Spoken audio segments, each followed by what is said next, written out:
Can we escape fanatical obscurantism? A reading of Leo Strauss against Nietzsche, and in general, the current that leads to Nietzsche, and whatever Nietzsche, of course, represents. When we say Nietzsche, we mean that which he stands for.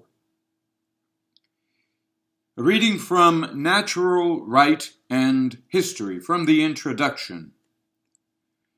We begin at page 4, where Leo Strauss has addressed the problem as it presents itself today, the problem of a division between science and reality, between reason and things themselves. What we have today is a social science, a science that then includes all human, political, well, shall we say, realities, that is incapable, or that incapacitates itself to pronounce itself on what is right and wrong in itself, what is good or evil in and of itself. A science that is positivistic in the respect that it accepts that all value judgment is, as we say, subjective, which is to say that it has no scientific import. Science does not concern itself with matters of, well, value, of right and wrong. It might accept something as right, but it doesn't do so scientifically. Why? Because it accepts that we have no access, no rational access to, well, permanent ends. Our ends are always changing. Why? Well, probably because reality itself is cut off from our reason, or reason is cut off from reality itself. And so we have choices that we make. We must make choices in life that are not and cannot be ultimately scientific. What we can reason about is means. So matters of definitely secondary importance with respect to ends. So we have a science of means, and we don't have a science of ends. Now this leads to dire difficulties, political difficulties, of course. But without further ado, let us turn to what Leo Strauss himself has to say about this. And he's speaking about our science as instrumental. It's instrumental because it focuses on means, not on ends. It considers ends as superstructures that can be, as we say sometimes, deconstructed, reduced to means. They're facades. And beneath them, they're just, well, powers, really, that are ever shifting. So such a science is instrumental and nothing but instrumental. It is born to be the handmaid of any powers or any interests that be, evidently, because it leaves the question of ends suspended in a void. And so it opens the door to the first tyrant on the block, and he'll pick up the question of ends. He'll answer it by sheer force. What Machiavelli did, apparently, our social science would actually do if it did not prefer, only God knows why, generous liberalism to consistency. Leo Strauss is speaking about, well, what we call our modern liberal societies. He's writing in the United States, and he's saying that, well, our scientists still prefer, America let's say, to Stalinism. They prefer, Americans, well, and scientists prefer, social scientists, prefer generous liberalism, yes, well, to outright dictatorships. Why? And why does he say only God knows why? Perhaps out of fear.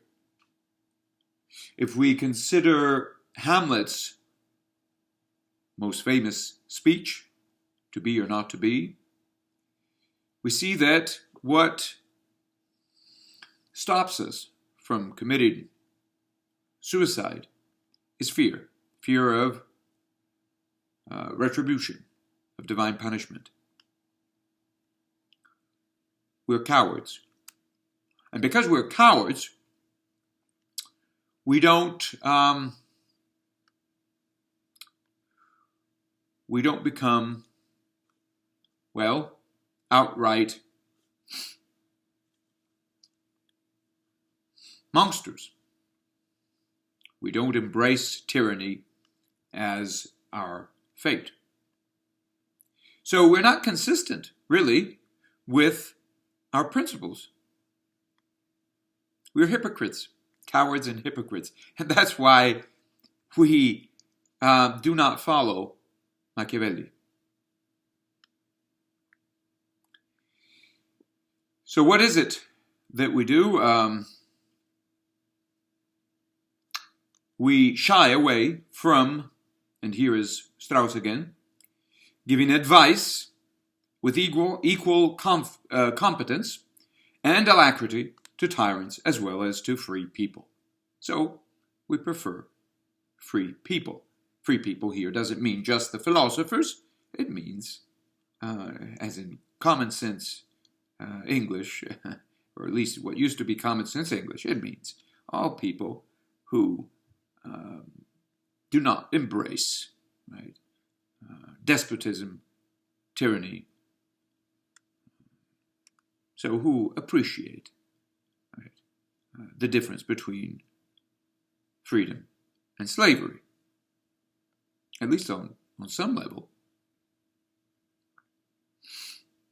According to our social science, we can be or become wise in all matters of secondary importance, but we have to be resigned to utter ignorance in the most important respect. We cannot have any knowledge regarding the ultimate principles of our choices. So, as noted earlier, the question of ends is out of the window. Now, that is, he says, regarding their soundness or unsoundness. Our ultimate principles have no other support than our arbitrary and hence blind preferences. There we go. This is where we stand today. We are then in the position of beings who are sane and sober when engaged in trivial business and who gamble like madmen when confronted with serious issues. Retail sanity and wholesale madness. And this is where we stand today. Right? Well, we have these sciences that are technical and that address strictly technical questions, but their foundation is absurd. Absurdity itself. Now, to return to Strauss, if our principles have no other support than our blind preferences, everything a man is willing to dare will be permissible. And of course, this is a paraphrase of Dostoevsky. Dostoevsky tells us that, well, when God is dead, in other words, when we rid ourselves of the thought of God, then for us, we consider, right? We consider everything permissible. We can pretend at this point to be just, because ultimately there is no, shall we say, no eye that pierces through appearances and that exposes, right, the fundamental rift between being and pretense. So we can just go ahead pretending, go along with the farce. The contemporary rejection of natural right leads to nihilism. Nay, it is identical with nihilism. We don't believe in anything. There's a vacuum. Of course, nihilism is filled by the tyrant, right? The vacuum is filled at once. Not scientifically, of course, not rationally. All right, let's get back to Strauss. In spite of this, generous liberals view the abandonment of natural right not only with placidity, but with relief. Well, that's great. That's great that we don't have to worry about natural standards. They would limit our freedom, would they not? They appear to believe that our inability to acquire any genuine knowledge of what is intrinsically good or right compels us to be tolerant of every opinion about good or right, or to recognize all preferences or all civilizations as equally respectable. Right? So here we have kind of what we sometimes call relativism. Everything is good. Everything is acceptable. Right? Why? Because there's no ultimate standard.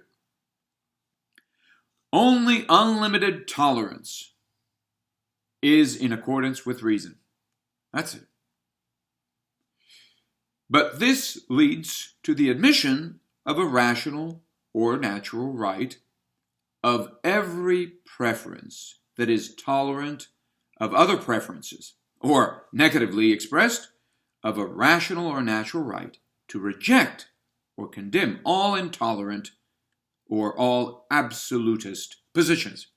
So, we accept all relative or relativistic positions, all subjective, as we usually assume, positions, but we do not accept those that pretend, or that assume, or that present themselves as, right, as representing. They pretend to represent something absolute. So ultimately, philosophy is out of the window. Not only Plato and Aristotle, but also Kant, because Kant, of course, does not, of course, Hegel and so forth, they do not accept this principle of unlimited tolerance. They assume that there are principles. They actually, some of them, these philosophers, classical philosophers, assume that we have, or we can have, a kind of knowledge or access, cognitive access to what is absolute. In other words, to what is unchanging and is not relative to shifting circumstances of life. So Strauss is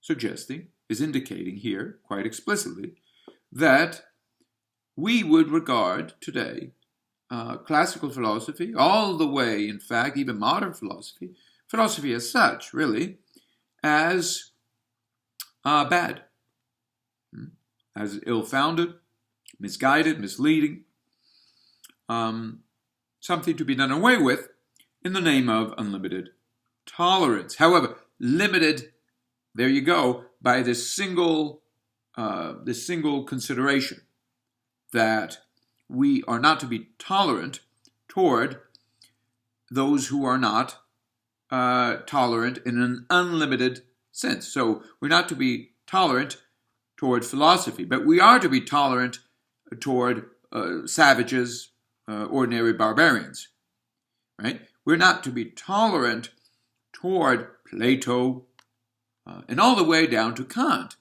because these people are saying that no, there is actually something better and something worse, as we would say, objectively. In other words, there's something about these choices that we have between what is right and wrong, what is good and evil, that is well-founded.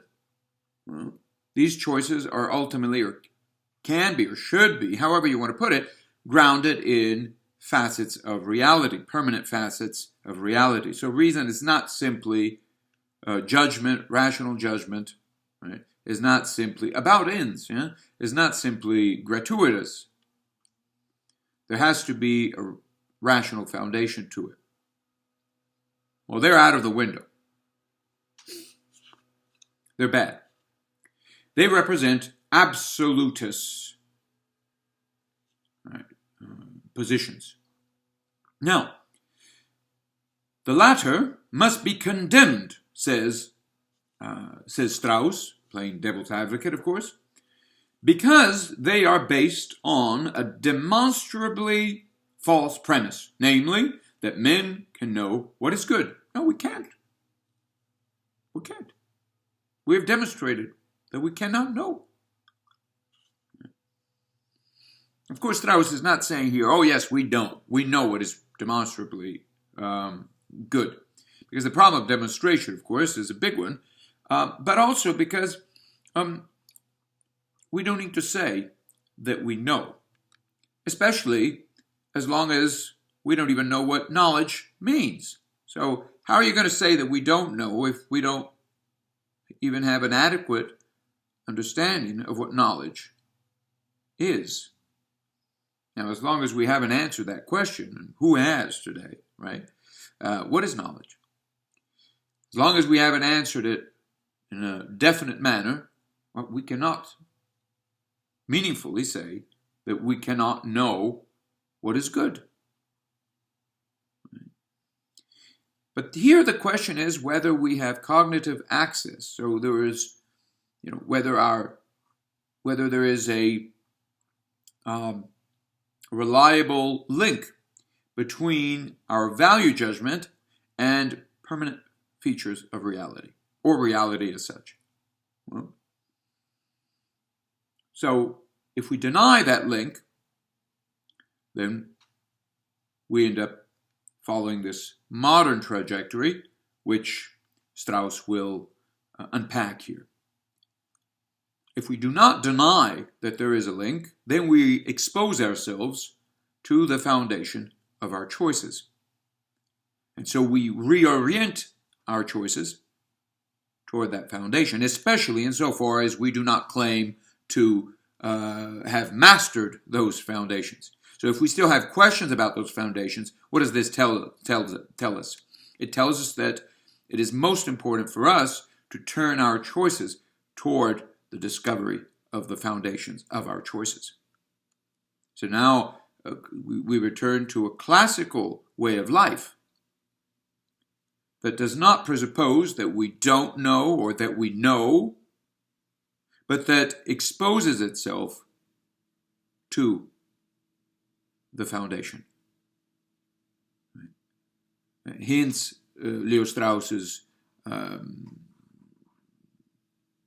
concession to an editor in writing a piece called Progress or Return. And he says, well, essentially he is defending the life of return as opposed to a life of progress, one that progresses away from its foundation. If we do not know whether we can know the foundation of our judgment, moral, ethical, political judgment, then it appears most important that we turn back to that foundation.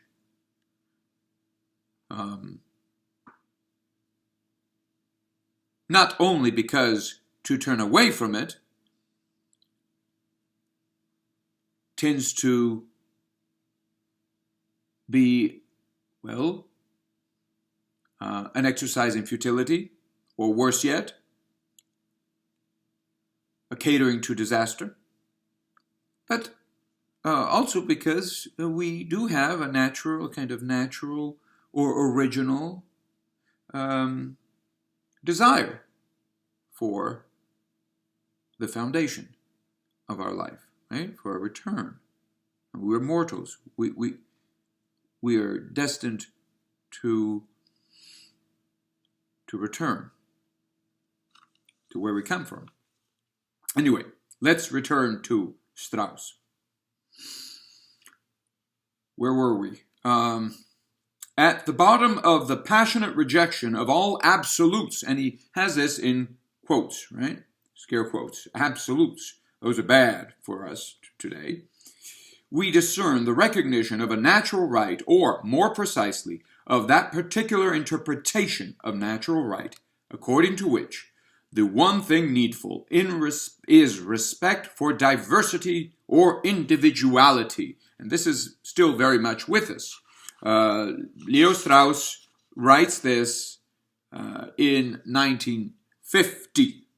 And here we are, 2024, and of course we have the, the DIE, diversity, inclusion, equity. All right, this is simply a rehashing, a reformulation of this,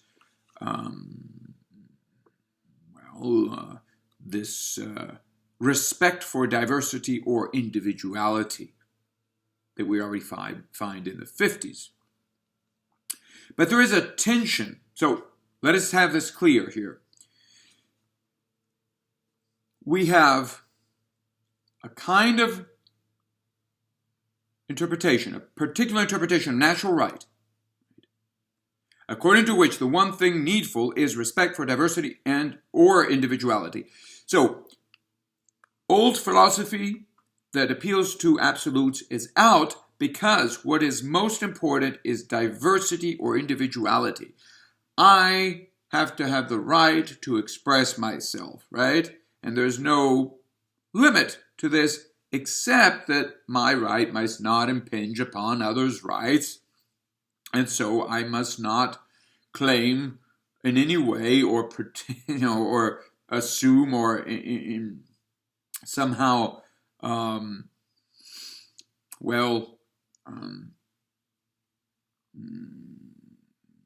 think even that there is something more valid in what I stand for than what other people stand for, or that there is something more noble about my way of life than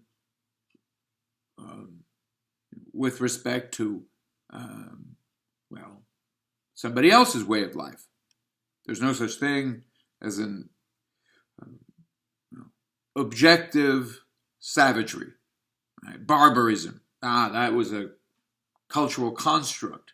So we have to get rid of that because that implies that there's a natural standard, right?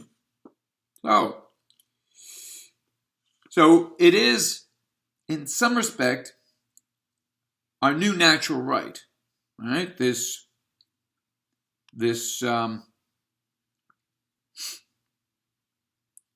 appeal to diversity or individuality as standard. Right? This is a standard now. But there is a tension between the respect for diversity or individuality and the recognition of natural right. But, you see, is this really an absolute? Right? If we say it's an absolute, then, you see, we're at odds with the principle of tolerance. So, when liberals became impatient of the absolute limits of diversity or individuality that are imposed even by the most liberal version of natural right, so at some point these defenders of natural right said, of modern natural right, or modern conception of natural right, so modern liberals, they tried to ground our freedom in something, perhaps a structure of consciousness, perhaps universals, concepts, names, something that was not just relative, something stable. Well, but when it comes to saying, well, what do we prefer? They had to make a choice between natural right and the uninhibited cultivation of individuality. They chose the latter.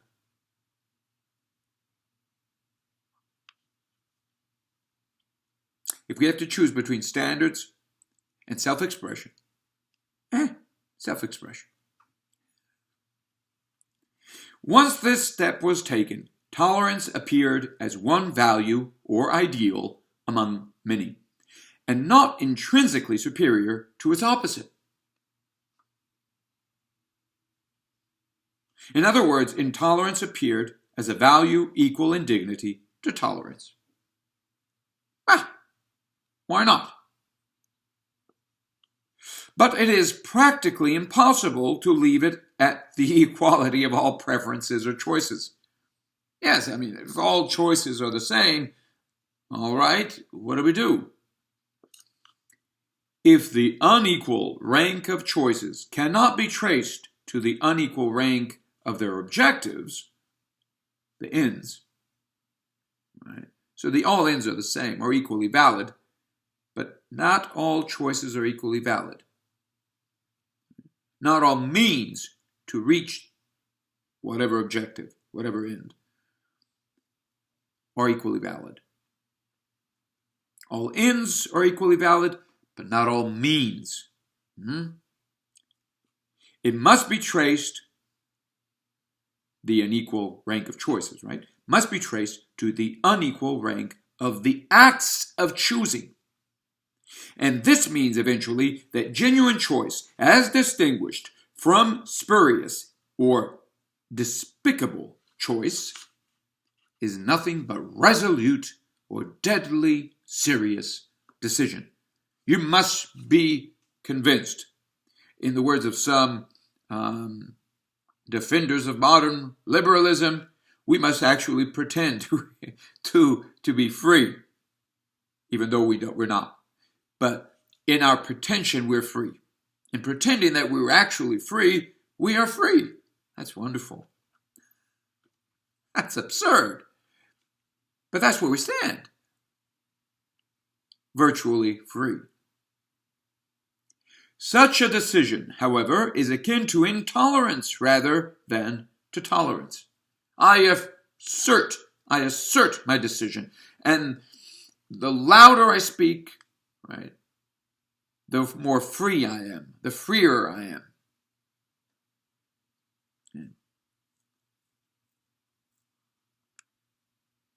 Liberal relativism has its roots in the natural right tradition of tolerance, or in the notion that everyone has a natural right to the pursuit of happiness as he understands happiness. As he understands happiness. Are there limits to that understanding? But all right, letitudinarian. We leave space. But, adds Strauss, in itself, again he's speaking about liberal relativism, it is a seminary of intolerance. Once we realize that the principles of our actions have no other support than our blind choice, we really do not believe in them anymore. We don't believe in what we're saying, we're just pretending. What counts is our affirmation, our resolute or deadly serious decision. This resonates with Heidegger and, of course, with Nietzsche. But we'll get to this at once. We cannot wholeheartedly act upon them anymore. We don't really believe in what we're saying. We cannot live anymore as responsible beings. In order to live, we have to silence the easily silenced voice of reason, which tells us that our principles are in themselves as good or as bad as any other principles. So again, we must pretend that our principles are better than others, even though we know that they're inherently of equal worth. The more we cultivate reason, the more we cultivate nihilism. So we're working on means, assuming that the ends, they're all the same. So there's no foundation, no rational foundation It's the void, the vortex that supports us. And since there's a void, we can focus now on the means. Since we have no ends to talk about rationally, we can have a science of pure means, which really means of power. So that's technology, of course. Right? The reduction of science to technology is implicated here. And here we go. The more we cultivate reason, the more we cultivate nihilism, the less we are able to be loyal members of society. Globalism, the destruction of our nations, is all about this, right? It's the regime of power, not traditional regimes, not traditional republics, nations. They're to be sacrificed on the altar of a regime of pure power, dedicated to power. So, the inescapable practical consequence of nihilism is fanatical obscurantism. There we have it. So, ultimately, the political expression of Nietzsche. The harsh experience of this consequence has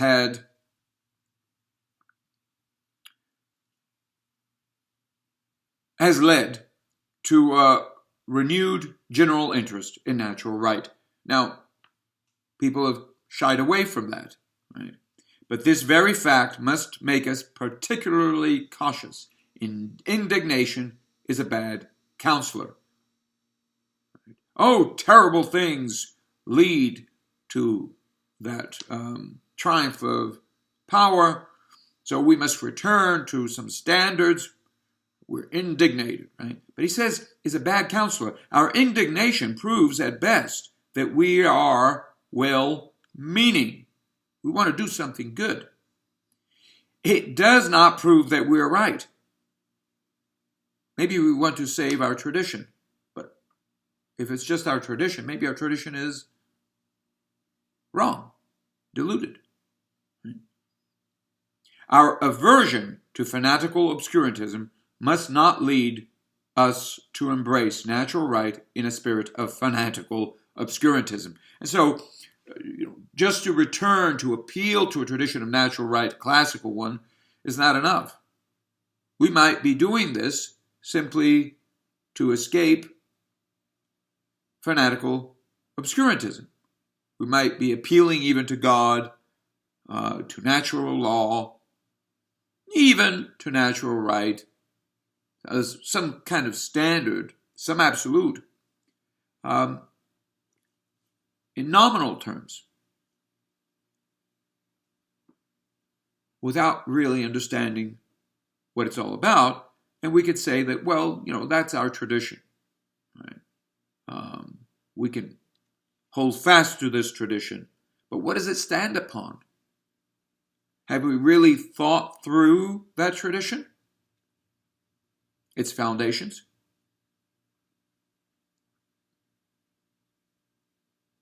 Let us beware of the danger of pursuing a Socratic goal with the means and the temper of Thrasymachus.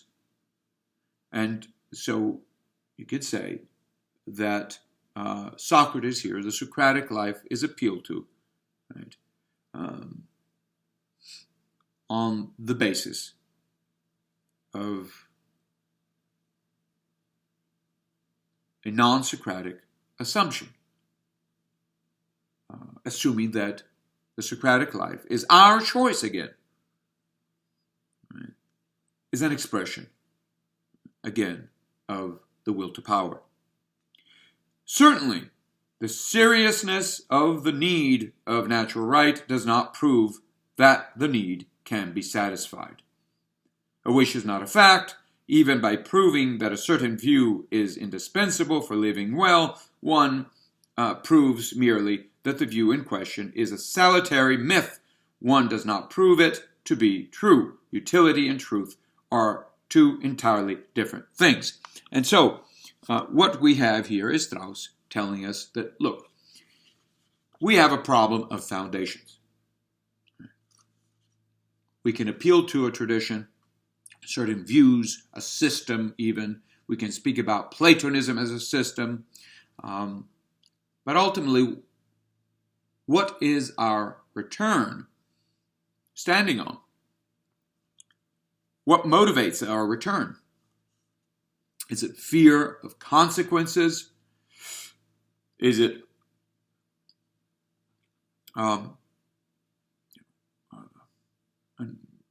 is it that our return is itself an expression of the will to power? Right.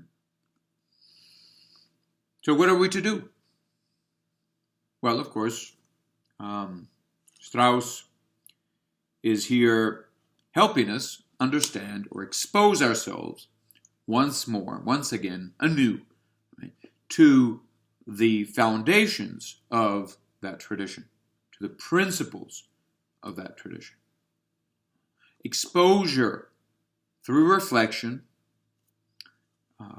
to the foundations of our life.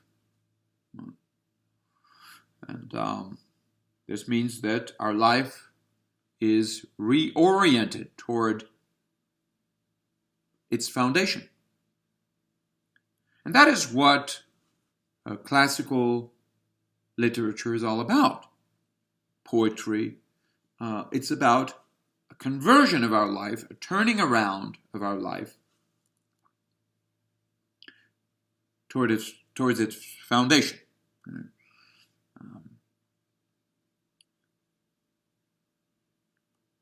Is this compatible with ordinary action?